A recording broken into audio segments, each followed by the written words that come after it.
은혜 말씀부터 먼저 읽도록 하겠습니다. 사도행전 1장 6절에서 8절입니다.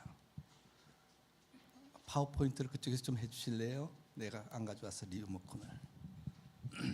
같이 한번 읽겠습니다. 시작. 저희가 모였을 때 예수께 묻자와 가로되 주께서 이스라엘 나라를 회복하심이 이때니까 하니 가라사대 때와 기한은 아버지께서 자기의 권한에 두셨으니 너희의 알 바 아니요 오직 성령이 너희에게 임하시면 너희가 권능을 받고 예루살렘과 온 유대와 사마리아와 땅끝까지 이르러 내 증인이 되리라 하시니라. 아멘. 잠깐 기도하겠습니다. 여호와 하나님 감사합니다. 저희들 삶 가운데 때와 시기를 허락하여 주시고 주님의 은혜를 허락하여 주신 여호와 하나님, 오늘이 벌써 2025년도 2월 첫 주가 되었습니다. 이러한 삶 가운데 저희들이 어떤 삶을 살아가고 있는지 오늘 말씀을 통해서 주의 성령이 저희들 심령 가운데 역사하여 주셔서 하나님의 뜻을 이루는 저희들이 될 수 있도록 은혜를 베풀어 주시옵소서. 이 시간 성령님께서 함께하여 주시기를 원하며 우리 주 예수 그리스도의 이름으로 기도드리옵나이다. 아멘. 할렐루야. 너무나도 시간이 빠른 것 같아요. 아마 2월 첫 주예요. 2월 첫 주. 참 시간이 빠른데 내 삶이 어떤 가운데 살고 있는 것인지, 시간이 흐른 대로 오늘 아침 먹고 또 일하고 점심 먹고 저녁 먹고 그러한 삶을 계속 반복할 것인지, 아니면 내가 하나님의 자녀로서 오늘 하루는 어떤 삶을 살고 있었을까 하는 생각을 한번 해보셨습니까? 제가 2025년도 첫 주 예배를 드릴 때 혹시 말씀이 기억나십니까? 그 말씀은 바로 예수님께서 부활하시자 처음 찾아간 곳이 제자들을 찾아갔습니다. 제자들을 찾아가서 한 말씀이 그 유대인들에게 붙잡힐까 봐 자기의 추모하던 그 예수님이 십자가에 달리니까 그 다음 내 차례가 됐는지 안 하는가 해가지고 전부 다 숨어 있었어요. 한 방에 숨어 있었는데 그곳을 찾아왔어요. 떨고 있는 그들에게 평강이 있을지어다 그랬습니다. 그러면 우리에게 평강이 있을지어다 그러면 내게 지금 떨고 있다는 거예요. 그러면서 하시는 말씀이 평강이 있을지어다 성령을 받아라 그랬습니다. 성령을 받아야만 너가 강하고 담대하고 능력이 있어서 절대 불안에 떨지 않는다는 거예요. 평강이 너희들한테 있다는 것입니다.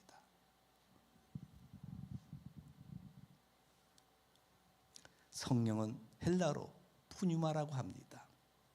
이 성령이 대해서 말씀하기를 마태복음에서도 19번 나오고 마가에서도 23번 나오고 누가복음엔 36번, 요한복음엔 24번, 사도행전은 성령행전이라고 했잖아요. 거기는 70번까지 나옵니다. 예수님이 말씀하신 성령이 무엇인지 우리는 확실히 알아야 돼요. 올해는 그 성령을 무엇인지 확실히 알고 내가 과연 성령이 나와 함께하고 있는 것인지 알아야 되는 것입니다. 성령은 성부 하나님, 성자이신 예수님, 그 삼위일체 되신 하나님의 영을 성령이라고 합니다. 그 성령은 기독교 성도라면은 영적 생활에서 근본적인 힘이 되는 본체가 되는 것입니다. 창세기서부터 지금까지 오늘 이 시간까지도 앞으로도 성령님은 우리와 동행하고 있음을 믿으시기 바랍니다. 창세기에도 그랬잖아요. 하나님의 신이 수면 위에 운행하고 있다 그랬잖아요. 오늘날 우리한테 다 운행하고 있어요. 우리가 몰라서 그렇지 성령님은 늘 같이 동행하고 있다는 것입니다. 예수님은 승천하심으로 육체적으로는 지상을 떠나셨지만 성령을 보내주기로 약속을 하셨습니다. 성부 하나님이 구약 때 만났죠. 많은 성도들과 많은 선지자들 통해서 만났고 성자 예수님이 이 땅에 오신 거예요. 왜 오셨습니까? 우리가 죄인된 우리가 하나님을 직접 보게 되면 우리가 죽게 돼 있다는 거예요. 즉사합니다. 죄인된 몸으로서 하나님을 감히 볼 수가 없는 거예요. 너무 두려운 거예요. 근데 하나님의 그 인자와 사랑으로 말미암아 말씀된 본 하나님께서 육신이 돼서 우리 가운데 오신 거예요. 그러면서 그 하늘에 있는 천국 복음을 본체시니까 천국 복음을 다 말씀해 주시고 끝내는 우리가 영원히 죽어야 할 우리를 위해서 대신 희생제물이 되어 주셔서 십자가에 달리시고 그리고 하늘나라에 임하신 것입니다. 주님은 제자들에게 말씀하기를 내가 너희를 고와 같이 버려두지 아니하고 너희에게 오리라 그랬습니다. 그래서 요한복음 14장 이후에 쭉 보게 되면 내가 아버지께 구하겠으니 아버지께서 다른 보혜사를 너희에게 보내 영원히 너희와 함께 할 거라고 말씀하신 것입니다. 그분은 진리의 성령으로서 세상은 그분을 알지도 못하고 보지도 못하기 때문에 받아들일 수도 없다는 거예요. 그러나 너희는 볼 수 있다는 거예요. 너는 보았다는 거예요. 너는 그분을 안다는 거예요. 그분이 너희와 함께 계시고 조금만 있으면 세상은 다시 나를 보지 못하겠지만 너희는 나를 볼 것이다. 왜냐하면 내가 살았고 너희도 살 것이라고 말씀하고 있습니다. 그날에는 내가 예수님이라고 생각하세요. 그날은 내가 하나님 안에 있고 너희가 내 안에 있다는 거예요. 그리고 나는 너희 안에 있을 것이라고 말씀하고 있습니다. 할렐루야. 주님께서 하나님 안에 있고 너희가 내 안에 있고 내가 너희 안에 있을 거라는 게 삼일째 하나님은 정확히 보여주신 거예요. 이 말씀을 주님의 제자들과 함께 계실 때 수차 말씀했습니다. 근데 제자들이 이 말을 알지도 못하고 이해하지도 못했습니다. 오늘날 우리가 예수 그리스도가 구주를 믿고 따르지만은 성령이 무엇인지 말은 많이 들었어요. 그런데 알지도 이해하지도 못한 분들이 있다는 것입니다. 왜 그렇습니까? 제자들은 성령을 체험하기 전에는 성령이 무엇인지 알 수가 없었어요. 주님이 얘기한 보혜사 성령이 어떠한 분인지 알지를 못했습니다. 주님이 부활하신 후 40일 동안 제자들에게 하나님 나라의 일을 말씀하시고 예루살렘을 떠나지 말고 내가 너에게 말한 아버지의 약속하신 것을 기다리라 그랬습니다. 그 약속하신 것이 무엇일까요? 요한은 물로 침례를 주었지만은 너희는 몇 날이 못되어 성령으로 침례를 받으리라 그랬습니다. 성령으로 침례를 받는다 그랬습니다. 그럼에도 제자들은 예수님의 질문하기에 뭐라고 질문할까요? 6절에 보니까 주께서 이스라엘 나라를 회복하심이 이때니까 부활하신 주님이 오니까 메시아 나라가 이제 곧 도래되겠구나. 우리가 로마에 억압되어 있었고 너무나도 힘든 가운데 있었는데 우리 예수님이 오시니까 이제 그때가 이때니까 라고 묻는 거예요. 주를 따르던 제자들과 같이 인간은 자기의 현실에서 맡겨있던 문제들을 회복하고 당장 풀리기를 원한다는 것입니다. 그것이 어떤 고통의 물질이든지 그것이 어떤 질병과 인간관계일 수도 있습니다. 또한 요즘 트럼프 대통령이 돼가지고 불체자들을 또 서류 미비자들을 막 추방하려고 막 잡아들이는데 이런 가운데 그 고통을 아는 사람 성도가 있다면 얼마나 부르짖겠습니까? 나를 지금까지 데리고 왔는데 언제 나를 회복해 줄 것입니까? 라고 부르짖지 않겠습니까? 저도 과거에 많이 힘들 때가 있었어요. 한국에서도 그렇고 어느 때까지 나를 이렇게 하십니까? 주님은 정말 살아계신 것입니까? 이 제자들과 똑같이 바로 이때가 그때입니까? 라고 질문할 때가 있다는 것입니다. 그런데 예수님께서는 7절에 말씀하시기를 때와 기한은 아버지께서 자기의 고난에 주셨으니 너희는 알 바 아니라는 거예요. 제자들이 얘기했잖아요. 그때가 이때니까 그때가 때에 대해서 시간에 대해서 질문한 것입니다. 그런데 예수님은 메시아 시대를 바라보는 제자들의 질문에 비판이나 잘못되었다고 말씀하신 것이 아니라 때와 기한에 대해서는 말씀하신 것입니다. 그 때와 기한은 내가 할 것이 아니라 아버지께서 한다는 것입니다. 아버지께서. 성도 여러분, 내 안에 해결되지 않은 문제 때문에 고민하고 걱정하고 있습니까? 절대 실망하지 말고 끝까지 주님과 함께하며 믿고 인내하시길 주의 이름으로 축복합니다. 인내해야 돼요. 그것은 나를 하나님을 전적으로 믿고 의지하게 인도하는 과정인 것을 우리가 알아야 되는 것입니다. 때로는 우리가 과거를 돌아보세요. 지금 당장 이것 좀 해결해 주세요 라고 했는데 그것을 지나고 나니까 그때 어려움 속에서 주님 앞에 부르짖고 기도하니까 지금까지 변화시켜 준 것이 오늘 이 자리에 오신 여러분들의 지금 현재 위치인 것입니다. 너무 힘들었을 때 주님 앞에 부르짖었잖아요. 이 문제 해결해 달라고.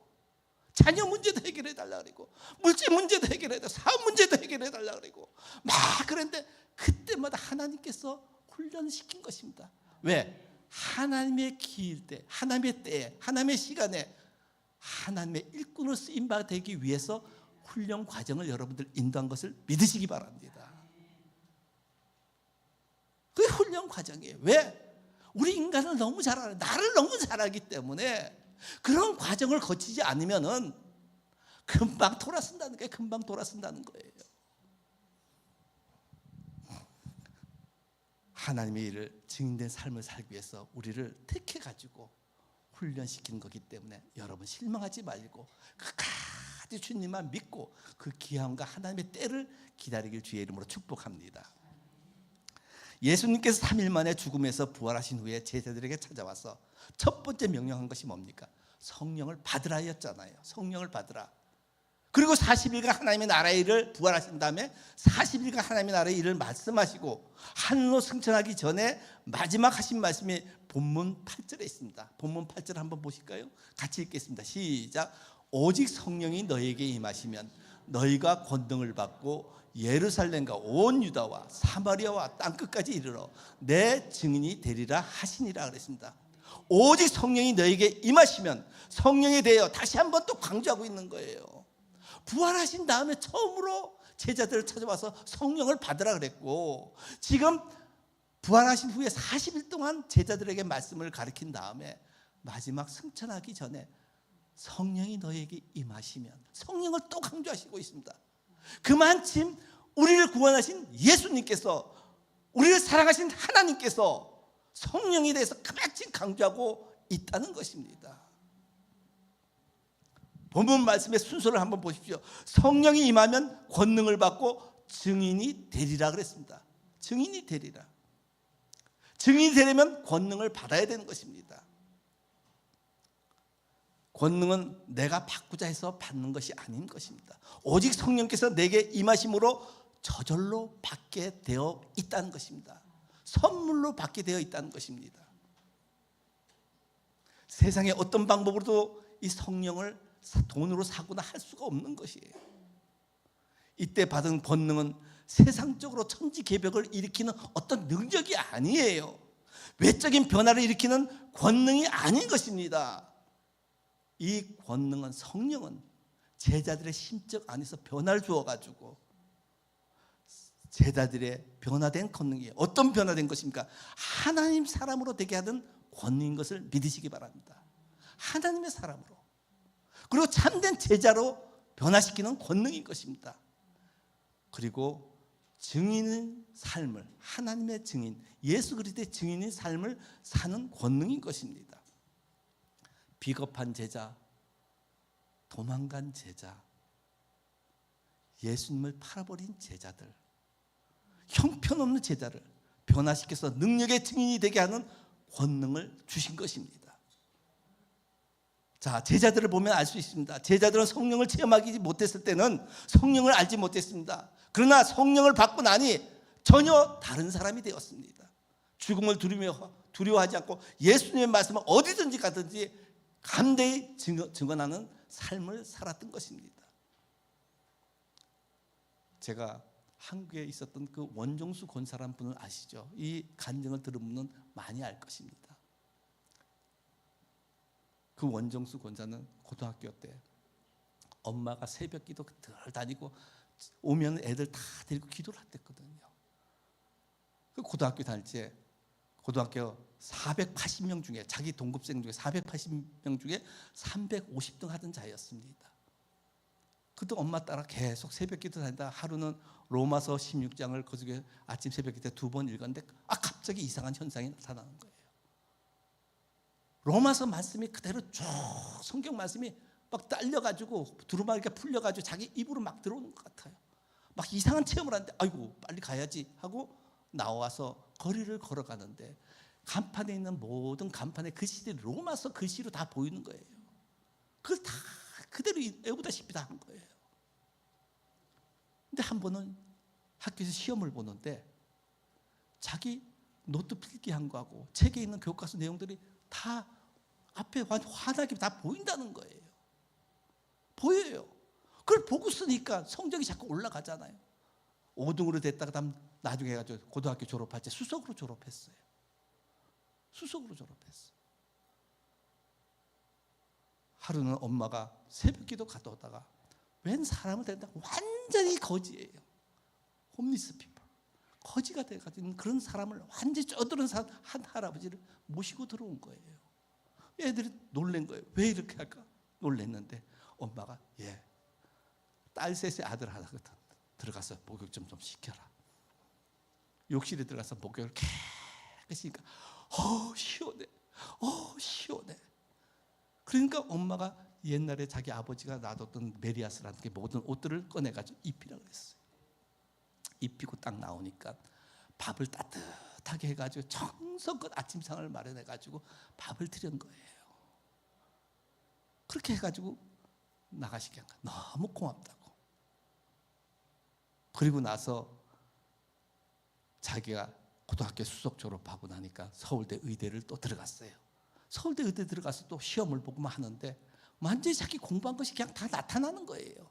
그래서 해가지고 수석 졸업을 또 했어요. 의사고시도 수석을 했어요. 그래서 어떻게 하냐면 영등포 앞에 있을 때 그 하면서 정말 수석 공부를 잘하니까 돈 많은 분들이 아르바이트를 좀 맡겼어요. 그 아르바이트 줬는데 첫 아르바이트 비를 봉급을 받고 나니까 그 돈을 받고 나니까 엄마 생각이 난 거예요. 그래서 서울서 대전까지 고속버스를 타고 엄마한테 가서 소고기도 사주고 착바느질을 하면서 공부를 가르쳤으니까 이 소고기도 사주고 가서 엄마를 잘 모셔야 되겠다. 가서 맛있는 걸 해드리겠다. 딱 가서 고속버스가 대전 고속버스 터미널 딱 도착하려는데 한 할아버지가 딱 들어온 거야. 또 홈리스 피플이 들어온 거예요. 근데 그 아저씨가 그렇게 불쌍한 거예요. 자꾸 안에 있는 성냥이 너 그거 드려라 하는 거예요. 걔 내리자마자 왜 저분을 날 보게 해서 이것을 또 드리게 하나 해가지고 하나님 하면서 그걸 드리면서 이거 가지고 맛있는 거 사 먹으세요. 다 드린 거예요. 그리고 엄마한테 갔어. 엄마 너 웬일로 갑자기 왔냐? 엄마가 그냥 보고 싶어서 왔댔어. 그러면서 아무 얘기도 못하고 다시 돌아갔어요. 그 의사고시를 다 합격해가지고 영등포 앞에 있는 어떤 병원에 자기가 근무하고 있었는데 하루는 지나가는데 들어가려고 했는데 웬 남루한 사람이 다리가 퉁퉁 부어가지고 고름이 질질 나오는 분이 거기 있는 거예요. 돈이 없어서 그래서 안 받아준 거예요. 병원에서. 왜 그러냐니까 이게 아프다고 데리고 들어간 거예요. 내 월급에서 까세요. 내 이 사람 고쳐주겠어요. 해가지고 고름을 짜고 해가지고 그걸 다 치료를 해줬어. 그리고 보내드렸어. 그가 미국에 유학을 왔어요. 암 연구에 관련 아주 명석한 두뇌를 가지고 있었어요. 미국에 와서 어려움이 얼마나 많았겠어요. 미국에 올 비행기 값이 없어가지고 그 입양아들 같이 데리고 오던 비행기 값을 면제해 줄 때 그 입양아들 데리고 올 때도 가들을 위해서 기도해주고 그래 와서 참 어렵게 공부를 하는데 어려운 순간마다도 정말 그것을 하나님을 의지하고 나갈 때 그때 하루는 하나님께서 성령께서 자기한테 말씀을 하더래. 야, 너 엄마가 그때 씻어준 사람이 그가 나였다.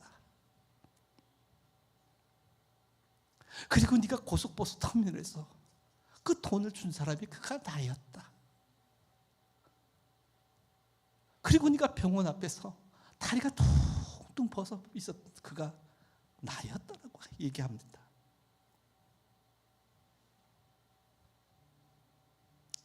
그러면서 너가 어렵고 힘들 때마다 너가 나를 사랑한즉 내가 너를 사랑하리라. 이 모든 어려운 길들을 전부 다 넘어갈 수 있게끔 다 해주셔가지고 지금은 디트로이트에서 암 전문 병원을 하고 있었지만 이제 목사 안수를 받고 주의 증언한 길로 가고 있습니다. 예수님은 참 제자이고 하나님의 자녀인 그리스도인으로서 증인이 되려고 권능을 받아야 합니다. 성령을 받아야만 권능으로서 온전히 그리스도인으로 증인된 삶을 살 수가 있는 것입니다. 하나님께서 원정수 권사를 통해 가지고 그 학생 때 택해 가지고 어머니가 소원했다는 거예요. 자기가 주의 종이 되게 해달라. 그 길을 가는데 많은 과정을 갈 때마다 오직 여호와 하나님을 순종하고 기도할 때 하나님께 성령을 부어주신 것을 믿으시기 바랍니다. 그렇다면 이 귀한 성령을 어떻게 받을 수 있을까요? 이는 성경에 기록된 것을 통해서 우리가 알아야 됩니다. 그럼 그 성령을 어떻게 받아? 첫 번째로 성령은 마가의 다락방에서 모여 마음을 같이 하고 전심으로 기도할 때 성령이 임했던 것입니다. 사도행전 2장에 보면 오순절에 저희가 다 같이 모여 기도할 때 하늘로부터 급하고 강한 바람 같은 것이 있고 불의 혀 같은 것이 임하더니 각 사람들이 전부 다 방언으로 얘기하는 거예요. 각기 다른 나라 말로 막 방언을 하는 거예요. 그때 어떤 사람들이 그들을 보고 저들이 새술에 취했다, 새술에 취한 것이다 라고 얘기합니다. 그때 베드로가 그건 새술에 취한 것이라 요해 선지자가 얘기한 하나님의 영이 임한 것이다 라고 얘기했습니다. 여러분, 하나님의 영이 아니고선 그 방언을 계속 2-3시간씩 할 수가 있겠습니까? 여러분, 일부러 방언 해보려고 해봐요. 안 돼요. 방언을 통변의 은사도 있어가지고 그 방언을 해석해 줄 수도 있지만은 방언은 알 수 없는 기도로 자신도 모르게 성령이 탄식함으로 기도하면서 성령이 기도해 주는 거예요. 성령이 기도해 주는 거예요. 때로는 우리가 방언 기도할 적에 여럿이 있을 적에 누가 어떻고 막 방언하면 그냥 기도하게 되면 알게 되잖아요. 그때 방언을 하게 되는 거예요. 누구를 위해서 중보기도 하고 누구를 위해서 기도하고 그게 성령께서 주시는 거거든요. 전심으로 기도할 때 하나님의 영, 성령이 우리에게 각자의 은사로 임하게 되어 있다는 것입니다. 한 번은 한국에서 미군들이 팀 스피릿 훈련이 있습니다. 미군들이 와가서 한미 합동 훈련한 게 있습니다. 그것이 전방 지역에 있는 강원도 인제에서 한 번 있었는데 어떤 할머니가 그날은 장날이었어요. 막 복음을 전하다가 갑자기 방언이 터져가지고 그냥 방언으로 막 하는 거예요. 막 하니까 한 미군 병사가 지나가다가 보는 거예요. 저 할머니가 어떻게 우리나라 토속어를 알고 있는가요? 어떻게 나라 말을 아느냐고 통역관을 시켜가지고 한번 알아본 것입니다. 그와 같이 방언의 때를 따라서 막 예수 믿게 해달라고 막 부르짖을 수가 있는 것입니다. 또한 제가 대전서 직장 생활할 때 한 직장 동료가 있었습니다. 그 직장 동료가 내가 교회 잘 다닌 걸 알고 저기 하나 상의 드릴 게 있습니다. 그래. 심각하게 얘기하는 거예요. 왜? 뭔 얘기요? 그러니까 가자고 하면서 주한 매장인데 코너에 앉아가지고 상의를 하는데 큰일 났어요. 왜? 우리 와이프가 좀 정이 도는 것 같다고. 왜 그래? 뭐 기도원도 다니고 뭐 기도도 그렇게 새벽 기도 다니고 막 하더니 오늘은 내가 며칠 전에 보니까 뭐 이상한 소리가 나서 문을 싹 자기 그 와이프 방을 이렇게 열고 보니까 이상한 말로 막 하더라는 거예요. 야, 그것이 하나님의 은혜를 받은 거야. 성령의 방언이야. 방언이니까 걱정하지 마라. 하나님 좋은 거 주신 거라 그랬어. 그러니까 그러냐고. 그러면서 이제 그 사람이 뭐 그렇게 알아듣는데 그 딸이 문제였어요. 딸이 그 국민학교 4학년인데 지금 이게 유튜브로 나갈 때 이름은 얘기 안 하겠어요. 딸이 엄마를 따라가지고 계속 기도원 다니고 새벽 기도도 가고 엄마 손붙잡고 그냥 다니는 거예요. 야는 다니는데 이 딸이 하루는 자기 엄마 찾아온 친구한테 내보더니 아이고 아줌마 뭔 일이 있을 것 같으니까 그 조심해야 돼요. 한데 뒤에 보니까 그 일이 일어난 거야. 그런 일들이 몇 가지 자꾸 있으니까 주위에 있는 엄마 친구들이 자꾸 오는 거예요. 나 이거 하려는데 어떻게 해야 돼? 뭐 어떻게 돼? 이 완전히 투시 은사가 있어. 하나님이 주신 거예요. 야한테 투시 은사 주게. 야가 하루는 누워 있는데 방에 누워 있는데 성경 말씀이 딱 교환계시록도 펴지고 하더니 그 말씀이 막 이 흡입이 되더라는 거예요. 막 들어오더라는 거예요. 그 이후에 엄마한테 엄마 음성이라는 곳에 거기에 꽃동네라고 있는데 그 하나님이 너무 좋아해. 그러니까 뭐 꽃동네? 그런 데가 있어? 그 엄마가 알아봤어. 주위에 알아보니까 아 거기에 신부님이 그 꽃동네라는 게 있다는 거예요. 책이동 할아버지와 오홍진 신부가 만든 그 꽃동네가 있는데 거기에는 장애인과 노인과 어린이 등 기대할 데 없는 곳에 한 2,000여 명이 지금 한 2,000여 명 이상이 있는데 그곳이 있다는 거예요. 어떻게 네 그거 알았냐니까 한번 나한테 이렇게 가르쳐줘. 하나님이 나한테 가르쳐줘 그러는 거예요. 그래 주위에 사람들이 자꾸 쫓아오니까 사람만 보면 자꾸 그 안에 신명이 보이는 거예요. 저거 거짓말하고 있는 거지 어떤 마음을 가지고 있는 거지 보이기 시작하니까 야가 두려운 거야. 하나님 나 무서워요. 나 이거 할 수 없어요. 막 울면서 기도했어요. 하나님이 그 은사를 걷어갔어요. 그 다음부터 그게 없어졌어요.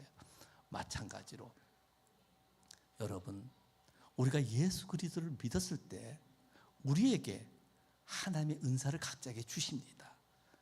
그런데 그것을 내가 기도하고 받아들이고 그것을 사용하지 않으면 하나님이 나도 모르게 걷어간다는 거예요.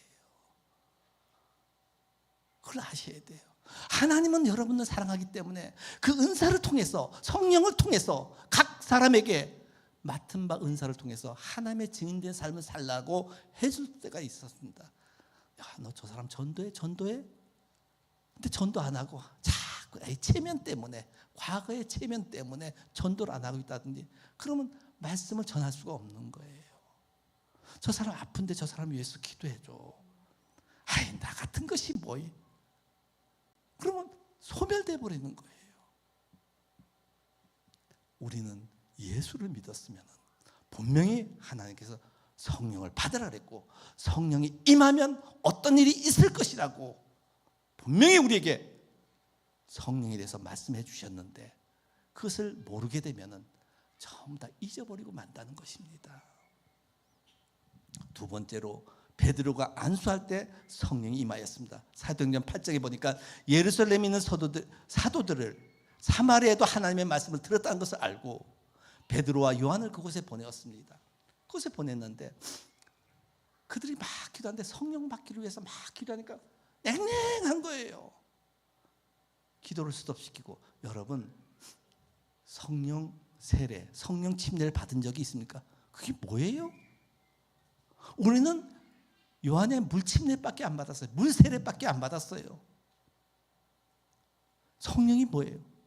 이 사람들이 성령에 대해서 모르는구나. 성령에 대해서 얘기한 다음에 그들에게 두 사도가 저에게 안수하니 성령이 그 자리에 임해가지고 놀라운 변화가 있었습니다. 이와 똑같은 것이 사도행전 19장에 바울이 에베소 교회에 갔을 때에도 똑같이 그들이 요한의 침례만 알았지 성령 침례를 몰랐습니다. 바울이 주 예수의 이름으로 안수하니 그들에게 성령이 임하여 방언도 하고 예언도 했다라고 예언도 하고 12명이 예언한 자가 12명이 되었다라고 사도행전 19장 6절에 7절에 이렇게 나와 있는 것입니다. 맞아요. 주의 종들이 안수해줄 때 그때 크게 성령이 하나님이 임해 준다는 것입니다. 그런데 우리가 주의해야 될 게 있어요. 안수 받을 때 아무 데 가서 안수 받지 마십시오. 특히 기도원 같은 데 가서. 기도원 원장이라든지 그러면 괜찮은데 다른 사람이 안 돼. 내가 안수해 줄게요. 막 안수하게 되면 잘못하면 잘못된 영이 들어올 수가 있어요. 제가 한국에서 교회에 있을 적에 한 성도가 젊은 처녀예요. 근데 그렇게 열심히 하던 애가 어느 날부터 교회를 보고 우리 눈을 보면, 담임 목사가 제 눈을 보면 자꾸 피해요. 왜 피할까? 그리고 주일날도 별로 뜨겁지 않고 냉랭하고 그런 거예요. 너 요새 뭔 일이 있었느냐? 그러니까 자기가 기도원 갔다가 어디 가서 이제 안수도 받고 뭐 이렇게, 이 잘못됐구나 해가지고 한 달 동안은 그를 위해서 기도했으니까 그 영이, 악한 영이 다 떠나가고 다시 밝은 모습으로 다시 돌아왔습니다. 여러분, 안수 받을 때도 담임 목사님이나 뭐 기도원 원장님이나 아니면 정말 인정되는 그런 분들 외에는 누구나 자기 머리에다 함부로 안수하게끔 하지 않도록 주의해야 된다는 것을 참조로 말씀을 드리겠습니다. 그래서 하나님 종이 안수할 때 하나님의 영이 임하는 거고, 세 번째로는 성령은 고넬료의 가정에 모여있던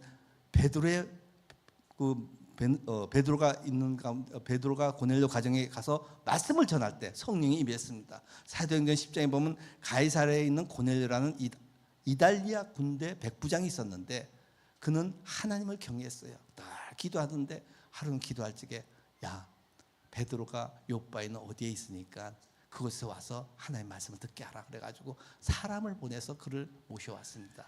근데 그가 말씀할 때 하나님께서 말씀하는 것 같이 우리가 듣겠다는 것입니다. 마찬가지로 주의 종이어서 부족한 종이 말씀하더라도 그것을 하나님께서, 주님께서 이 자리에서 말씀한 것 같이 들을 때 성령이 임하게 되어 있다는 것입니다. 성령이 임하게 되어 있다는 것이, 그 말씀을 전할 때 성령이 말씀 듣는 모든 사람에게 임하여 방언을 말하고 하나님을 찬양하였다라고 말씀하고 있습니다. 여러분, 기도하고 말씀을 듣고 주님의 은혜를 사모하지 않고서는 머리로서만 믿게 되면은 성령을 절대 받을 수가 없습니다. 이걸 우리가 분명히 기억해야 돼요. 머리로만 믿어서는 절대 안 되는 거예요. 정말 간절히 기도하고 또한 말씀을 들을 때도 주님이 하신 말씀같이 듣고 주님의 은혜를 사모할 때 성령이 여러분 가운데 임하는 것을 믿으시기 바랍니다. 그리스도의 자녀는 성령의 권능을 꼭 받아야만 확실한 증인의 삶을 살 수가 있습니다. 아무리 복음을 많이 전하더라도 성령이 아니고 자기 의로 전하고 자기 철학으로 전하고 자기 지식으로 전하면 그가 나중에는 하나님 없다고 떨어져 나가는 사람들이 간혹 있다는 것입니다. 우리 모두 성령 받기를 주님의 이름으로 축원합니다. 예수님이 말씀하십니다. 예루살렘과 온 유다와 사마리아 땅끝까지 이르러, 이렇게 말씀하셨습니다. 예루살렘에서 시작해서 유대는 예루살렘을 둘러싼 지역입니다. 예루살렘을 둘러싼 지역이고 사마리아는 유대의 적대적인 이웃 지역입니다. 혼혈족이에요. 유대인들에게 같이 섞여 있는 것입니다. 다른 족속들이. 근데 그들도 유대인만큼 중요한 것입니다. 땅끝은 이방인을 의미하고 있습니다. 사도행전 1장 8절에 예루살렘과 유대와 사마리아 땅끝까지라는 그 명령은 지금도 진행되고 있음을 믿으시기 바랍니다. 사도행전 13장 14절에 땅끝까지라는 표현이 나오는데 이것은 이사야 49장 6절에 인용된 것입니다. 사도행전 13장 47절 한번 보여주십시오.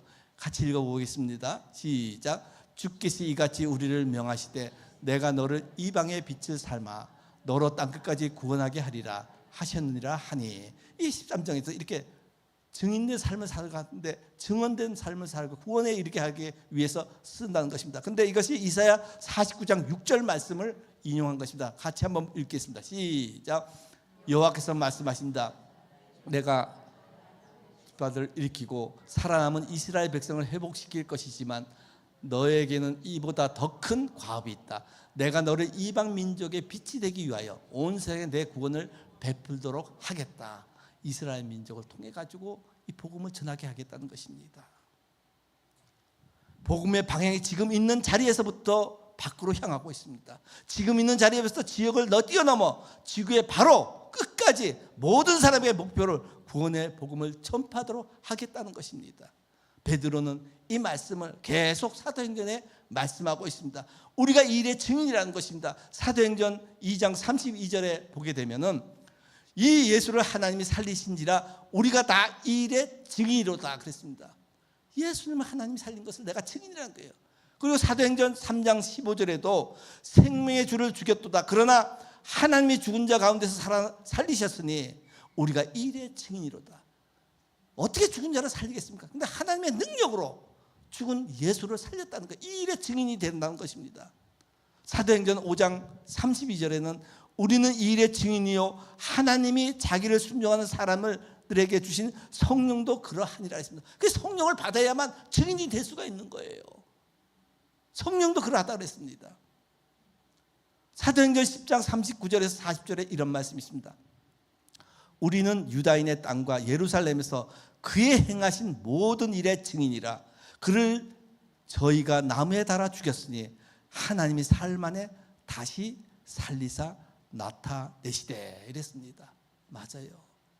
죽은 자가 살아나신 분은 오직 예수 그리스도. 나사로도 다시 살아났지만은 그도 죽었습니다. 그러나 우리 예수님은 우리를 영원히 죽지 아니하고 생명 가운데 누릴 수 있는 은혜를 허락하여 주신 것입니다. 요한일서 1장 1절에 보게 되면 내가 눈으로 보았고 손으로 만졌고 분명히 예수님과 함께 했다라고 말했습니다. 다 경험한 것이요 우리가 증인이라고 얘기했습니다. 내가 만져보기도 하고 보기도 한 거예요. 증인된 삶은 정말 예수님이 어떤 분이고 그 예수님이 우리에게 어떻게 왔으며 우리를 어떻게 구원했는 것인지 내가 보고 만지고 경험한 바라는 거예요. 그래서 증거하는 것입니다. 우리가 이대로 있을 것입니까? 우리를 그냥 돈 많이 벌고 복되고 그러라고 부른 것이 아니라 너희가 성령을 받게 되면 모든 능력을 받아가지고 증인된 삶을 산다라고 분명히 말씀하고 있습니다. 맞아요. 우리의 모든 과정 속에서 하나님의 일, 하나님의 때를 위해서 준비하고 계시는데 때로는 그 길을 벗어날 때 때로는 우리에게 고통도 주고 어려움도 줄 때가 있습니다. 나 정말 하나님 때 원정수 권사처럼 정말 순종하고 따라가기는 하나님 때 하나님의 일꾼으로 쓰임받게 해주는 것을 믿으시기 바랍니다. 증인이란 증거함으로 사건의 뜻을 현실화하는 사람들을 말씀하고 있는 것입니다. 증거가 되면서 이것이 현실화되고 능력화되고 생명화되고 생명력으로 다시 화하는 것을 말씀하고 있습니다. 성령은 곧 증거의 영입니다. 땅끝까지 이르러 내 증인이 되리라 했습니다. 공간적으로는 온 세계에 이루어지는 것이고 시간적으로 주님의 재림 때까지 이 말씀은 이루어지고 있는 것입니다. 여러분, 올 2025년도는 나에게 성령 주신 그 성령으로 말미암아 권능을 받아서 내가 하는 것이 아니라 내 입술에 하나님의 말씀에 권능을 주셔가지고 증거하는 삶을 살기를 주의 이름으로 축복합니다. 우리 다 같이 일어나서서 찬송가 178장 은혜가 풍성한 하나님은 우리가 찬양하시기 바라겠습니다.